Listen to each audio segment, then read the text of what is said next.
Bienvenue encore une fois, les amis, à l'heure du temps. Je suis votre hôte, Jimmy Bernier. Nous allons commencer l'émission de ce soir avec l'hymne national socialiste. Born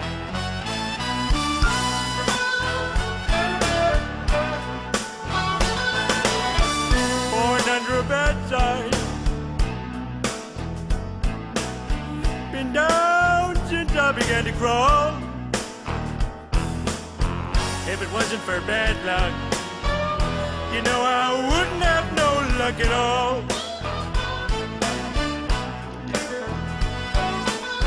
Hard luck and trouble been my only friend. I've been on my own ever since I was 10. Born under a bad sign, I've been down since I began to crawl.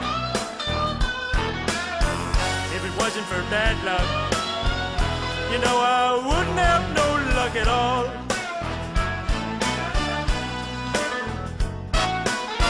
I don't like to read, I can hardly write. My whole life has been one big fight. Born under a bad sign,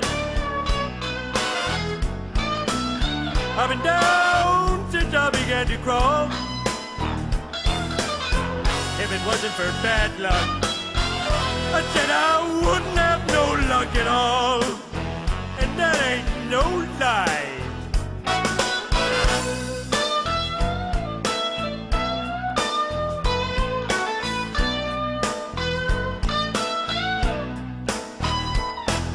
You know, if it wasn't for bad luck, I wouldn't have no kind of luck.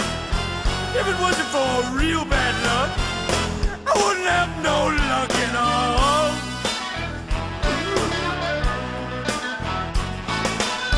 You know, beer and bowling is all I crave. A big bag of pork rinds gonna carry me to my grave. Born under a bad sign, I've been down since I began to crawl. If it wasn't for bad luck, I tell you, I wouldn't have no luck at all.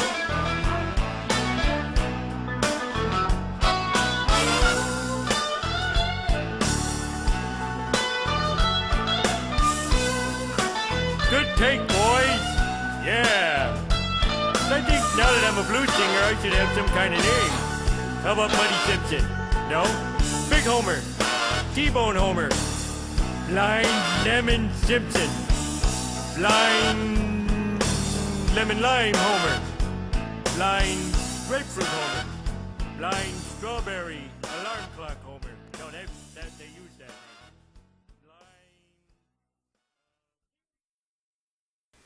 that. Oh, j'aime ça. L'hymne national du Parti socialiste. Born under a bad sign. Les amis, je vais prendre l'épisode de ce soir de Babylone Mystère, la 16e heure, directement verbatim du chapitre 9 de l'ouvrage de A. Ralph Epperson, appelé The New World Order. Donc, attention, et rappelez-vous, comme toujours, juste parce que je vous donne cette série de Babylone Mystère ne signifie pas que vous êtes censé croire ce que je vous dis à l'aveuglette.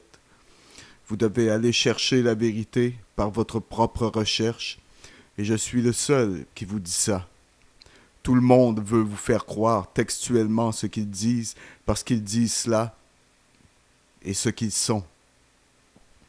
Et je vous dis de ne croire personne, pas même moi, pas même votre propre mère, sauf si vous pouvez le vérifier dans votre propre travail, vos propres recherches. Assurez-vous que vous le faites aussi. Maintenant, la Bible, les amis, discute d'un être appelé Lucifer, tant dans les Anciens et Nouveaux Testaments. Et nous allons parler beaucoup de la Bible ce soir parce que nous devons regarder cela à tout point de vue. Nous avons examiné la question à partir des écoles des mystères. Nous avons examiné cela logiquement. Nous avons examiné cela historiquement. Maintenant, nous allons regarder la situation du point de vue de la Bible, mais pas strictement du point de vue de la Bible, mais vous devez savoir. La Bible parle d'un être appelé Lucifer, tant dans les Anciens et Nouveaux Testaments. D'autres noms pour cette créature sont Satan et le diable. L'une des premières explications de juste qui cet être connu sous le nom de Lucifer est, se trouve dans l'Ancien Testament, dans un livre écrit par le prophète Ésaïe, qui a écrit vers 740 avant Jésus-Christ. Il a écrit que Lucifer a été créé plein de sagesse et était parfait. Il a été créé le chérubin protégeant le trône de Dieu et qu'il était en fait sur la sainte montagne de Dieu. Plus tard, il corromput sa sagesse en raison de sa brillance. La Bible enregistre alors que Dieu, je cite, l'abatta au sol. Fin de la citation. Ésaïe a écrit cela dans Ésaïe chapitre 14 verset 12. Je cite, « Te voilà tombé du ciel, astre brillant, fils de l'aurore. Tu es abattu à terre, toi le vainqueur des nations. » Fin de la citation. Et les amis, c'était la toute première observation d'OVNI enregistrée. Si en effet, c'était une observation vraiment.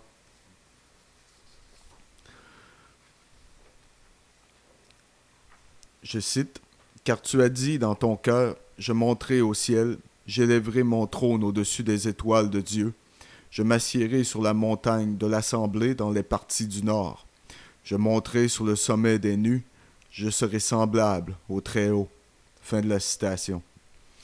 Luc, un écrivain dans le Nouveau Testament, enregistre dans Luc chapitre 10, verset 18, que Jésus a dit qu'il aperçut Satan comme l'éclair tombant du ciel.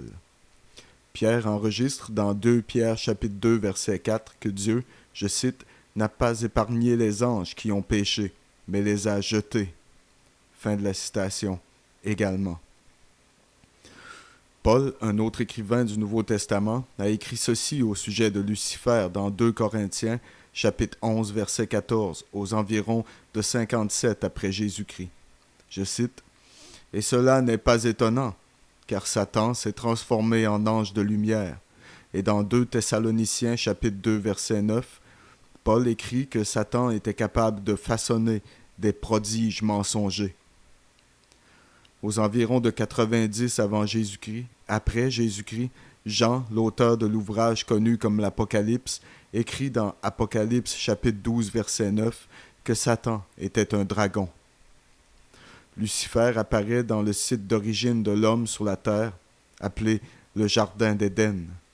Dieu, le Créateur, a placé Adam, le premier homme, et plus tard Ève, la première femme, dans ce jardin, mais leur a dit qu'il y avait certaines règles qu'ils devaient respecter. Et elles sont énoncées dans la Genèse chapitre 2, versets 16 et 17. Je cite, « Et l'Éternel Dieu commanda à l'homme en disant, « De tous les arbres du jardin, tu peux manger librement, mais de l'arbre de la connaissance du bien et du mal, tu n'en mangeras pas, car le jour où tu en mangeras, tu mourras. » Fin de la citation. Plus tard, Lucifer a parlé par un serpent à Ève, mais en réalité aux hommes et aux femmes. Je cite, « Oui, Dieu a dit, vous ne mangerez pas de tous les arbres du jardin. » Et la femme répondit au serpent, « Nous pouvons manger du fruit des arbres du jardin, mais du fruit de l'arbre qui est au milieu du jardin, l'arbre de la connaissance du bien et du mal, Dieu a dit, vous ne mangerez pas de celui-là, de peur que vous ne mouriez. » Fin de la citation. Et le serpent dit à la femme, « Vous ne mourrez point, mais Dieu sait que le jour où vous en mangerez, vos yeux s'ouvriront, et vous serez comme des dieux, connaissant le bien et le mal. » Fin de la citation. Donc, à partir de ces informations, il est possible de glaner un peu de connaissances sur la nature de Lucifer. 1. Il fut jeté du haut des cieux, car il voulait monter directement sur le trône du pouvoir céleste, le trône de Dieu. 2. Il est considéré comme le fils de l'aurore. Cela semble être une référence à Lucifer, étant semblable au soleil qui se lève chaque matin également. 3. Son désir, numéro 3, son désir, est de s'asseoir sur le côté nord de la montagne de Dieu. Lucifer peut tromper le monde. C'est le numéro 4. Lucifer peut tromper le monde parce qu'il a été transformé en un ange de lumière. Et 5. Lucifer peut façonner des prodiges mensongers. Maintenant, avec ces conceptions de base, les amis, de Lucifer en place, il sera possible d'examiner les points de vue des autres au sujet de cette entité déchue. Cependant, certains sont en désaccord avec l'image de Lucifer étant le mal, car Albert Pike a écrit ceci, je cite, « Il n'y a pas de démon rebelle du mal ou de principe de l'obscurité et dans la controverse éternelle avec Dieu. » Fin de la citation. En fait, M. Pike croit que Lucifer n'était pas une force du mal, mais pourrait être une force du bien, et il a écrit ceci dans Morals and Dogma, je cite, « Pour les initiés, ceux initiés dans les vrais secrets de la maçonnerie, ce n'est pas une personne, mais une force créée pour le bien, mais qui peut servir pour le mal. » Fin de la citation. Pour amplifier encore cette conviction de M. Pike, il devient important de citer une lettre qu'il a écrite le 14 juillet 1889 au 23 suprême Conseil du monde.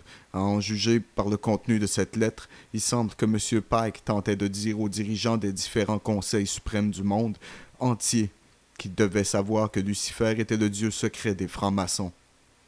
Cette lettre indique clairement qu'il croyait la position que Lucifer était un dieu venu sur terre pour le bien de l'humanité.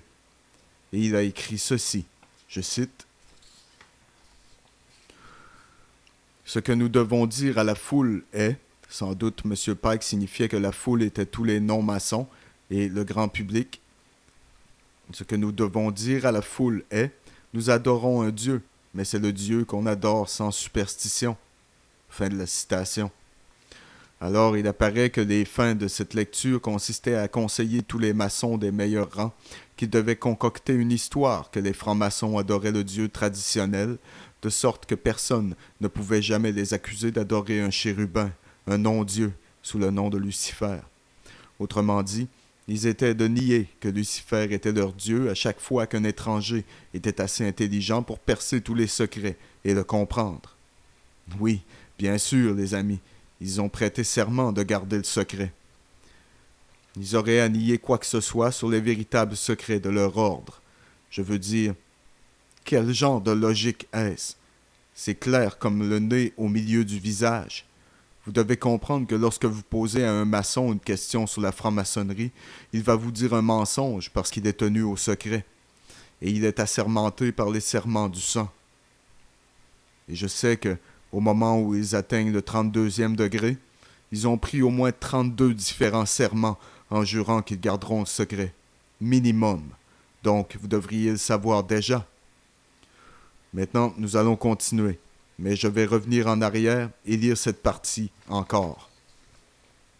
Je cite. « Il semble que l'un des buts de cette lettre était de conseiller tous les maçons, des meilleurs rangs, qu'ils devraient concocter une histoire que les francs-maçons adoraient le Dieu traditionnel, de sorte que personne ne pouvait jamais les accuser d'adorer un chérubin, un non-dieu, sous le nom de Lucifer. C'est très important.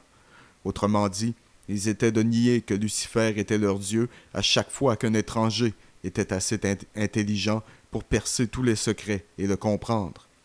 Comme moi, et bien d'autres, avons fait. Comme A. Ralph Epperson a fait.